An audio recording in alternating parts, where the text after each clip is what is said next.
Good evening. You already know Danilo Pérez, pianist, composer.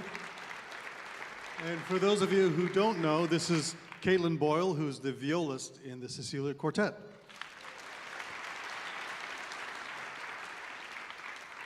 Well, thanks for coming back. Those of you who were here last night for Raul Midon and Diane Reeves, which was phenomenal, by the way, heard a very, very different kind of jazz with you today. I characterize it as chamber music, not jazz. How much of that is improvised? How much of that is written? And how much of that was you just kind of fooling around and making it up between the three of you and talking back and forth? Yeah, right now was what you heard is probably you won't hear it again. Yeah, the language that we have built together is based out of trust and spontaneity. So very, very free. I mean, very much what you heard, just for you. And how much of that?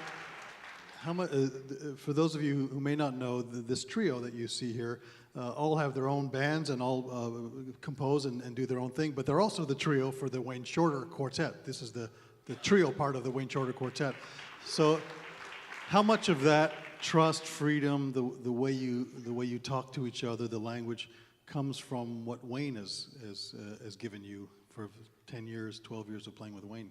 Yeah, absolutely. Wayne has set up the platform for us to take a lot of risk and build up our own relationship with each other, and it's based on patience, it's based on listening, very carefully listening, and a lot of trust. I call it trust, courage, and commitment. Very important, 3 CTC. Yeah, so we have this, it's like children. So we look at each other and kind of feel each other around. We're always thinking about dialogue, about talking to each other when we play. Now, you came out of Panama, about 18 years old, 19 years old. Someone told Dizzy Gillespie, there's this cat down in Panama, you should check him out. And all of a sudden you were hired, and you were in the bandstand with Dizzy and played for a number of years as in the piano chair for Dizzy Gillespie. So you played with Dizzy when you started. Now you're, I guess, mid-career playing with Wayne. It's a pretty charmed jazz life you've had. Yeah, fantastic. You know, actually what happened, I came when I was actually 17, and I came to Indiana University, Pennsylvania. Then I won a scholarship to go to Berklee College of Music, and they have a lot of mentors. And each one of them took me sort of like by the hand to the different one. Claudio Roditi was one. Paquito Rivera, Sly Hanton, Clark Terry, a lot of different mentors, and they basically recommended me with Dizzy. Monty Alexander was playing the piano chair, and I was a semifinal in the Thelonious Monk competition, and I got a call from Charlie Fishman, and he said, you know, we need you at the airport. And I thought, okay, man, I was gonna hang up. He said, no, Dizzy Gillespie wants you here right now. But I remember the roof was not so high, so I jumped and hit my head, almost knocked myself out. And I didn't go to the Thelonious Monk competition. I went to join Dizzy Gillespie. One of the things I've always admired about you playing, and Danilo and I worked together in Philadelphia for, I think, 7 years, doing a series of concerts in Philadelphia. We did, I think, 35, 40 concerts. Mm-hmm. And every concert had some kind of thematic through line, and we discussed which piano player we should have, which sax player. It didn't matter what instrument or what the genre was or what the theme was. Every person we called said, Danilo's involved, I'll be there. And I think that comes out of your generosity as a musician, but also it seems to me that the same exact thing happened with Dizzy. Everyone played with Dizzy. Everyone loved playing with Dizzy. No one has a bad story that I've ever heard about Dizzy Gillespie. We don't say that one. We can share that one. Do you have any good bad stories? That won't be relevant tonight.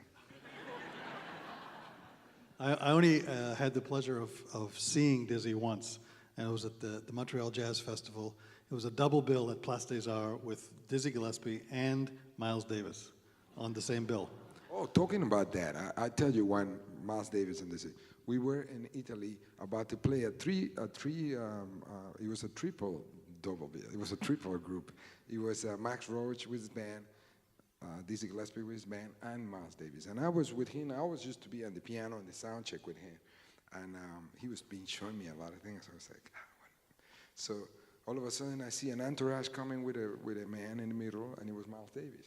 So the whole people would just walk around, came to the stage, and Dizzy was cleaning the trumpet, and it was Miles Davis. He came and he did this, took his hands, Dizzy, and he just left, and I was just on the piano like, I can't believe what I just saw.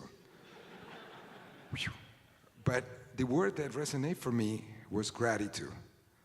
To really, those guys were in tune with each other, and they really relate to each other as mentor. He realized that Miles Davis didn't existed without the help and the support of Dizzy Gillespie. I think Dizzy was a great teacher, a great mentor, and I think that was one of the reasons, besides his genius, that people wanted to be with him. He encouraged people to find their own voice and to go their own way in the music.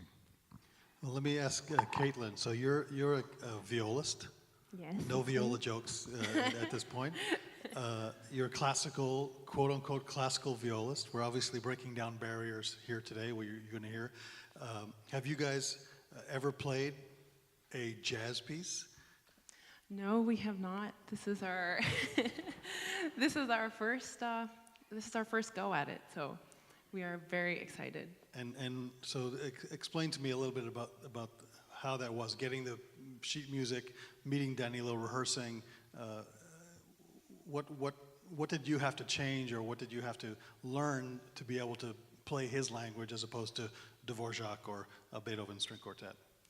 Oh my goodness, well, it has been a very exciting experience for us so far. We got to go down to Boston and we rehearsed in Berkeley with Danilo. And it was just exactly what you were saying, like breaking down barriers and breaking out of our classical boundaries. And it's just this like exploration of music, and you just kind of never know what's going to happen next, and that's really exciting. And Danilo has been so patient with us and so encouraging for us to kind of find these different way of making music, which has just been really incredible. Yeah. So tell me a little bit about the genesis of this piece that you've written, Caminos de Cruces. Cruces. Camino de Cruces is a crossroad, and I want to thank this opportunity to be able to do this, because when I started writing the piece, I have been writing music when I was in Panama for singers and using a lot of strings for other purposes. and when I started writing this piece, there was a lot of and I was like, no, I can't do that. So I realized that I really needed to go on a search and really I made a collection, so it really put me on the shit to really understand a lot of things, what I wanted to do. And I started creating a story about Panama 500 is coming. It's the celebration of the discovery of the Pacific Ocean. And this was an inspiration to me, to really see how the colonization created this dynamic with indigenous people and the slave route, and produce amazing cross-cultural combination. So this piece really explored that journey through the Camino de Cruces, which was the shortest way to go through, and it was the way that developed the business and developed a lot of things between the Western world and the Asian world and the South of America too. So this is sort of like a movie. This is going on. There is some machete chorus there that they like it. Yeah. So I wrote with a lot of images in my mind. There is a whole indigenous part. Anybody being in Panama, there's a whole section out of you have been the Cuna. Yes. Oh, you are. There's a section about the Cunas in San Blas that we are addressing with a pizzicato. They have been really challenged to use the language that they know and also mix it up with this, this wonderful touch that was left from Africa and the Americas. You know, this thing about 3 against 2, you know, 1, 2, 3, 1, 2, 3. That's hard for they have been dealing with. I have them. So there's a lot of little things. And also, you know what? They're going to be improvising too. So tell me about that, Kalen. So when he looked at you and said, okay, Viola, take it. Start improvising. What was going through your body at that point? Because I'm imagining that no one's ever asked you to just make something up on the spot. Yeah, there was a little bit of confusion and maybe a little bit of fear as well. But Danilo is a fearless leader, and it's been great actually improvising with him because we can, just the way that he wants us to react to what we're doing, like to each other, and listening and kind of following his the way, I guess, it's like the journey and using the motives and the rhythms from the piece to try to create something new it's exhilarating. It's just. So are you ready to chuck classical music out and concentrate on a jazz career now? Well, It's less money, by the way. That's a problem. No, I'm so excited to try to look more into improvisation because it adds such a element of being in the moment and experiencing music. Just it makes it so alive somehow, and also changing what's already kind of there, which is a great new perspective for us. I just told her a secret. I said, you just look really serious. Oh, and people say, don't smile. Well, what besides your new piece, what else are we going to hear in the second half? Well, there's going to be some surprises. We're going to surprise each other. And we're going to surprise each other. And we're going to surprise you, hopefully, too. Yeah.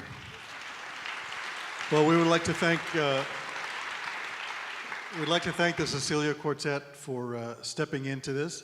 I think I heard the rehearsal, and I hope you will agree with me by the time this is finished that you haven't heard a classical string quartet play a jazz piece or a jazz composer writing for classical people. You will hear some music, and at the end it's just music, and it all works together. And if there's trust, and if there's commitment, and if there's talent, it seems to work. So I think that's what you're going to hear tonight. We are filming it tonight, so please double check that your cell phones are off. The Leafs are up 3-1, so you don't have to check your BlackBerry anymore. And we'll be posting some of this online pretty soon. So thanks for a lot. We're just going to remove the chairs and come right back for the second half.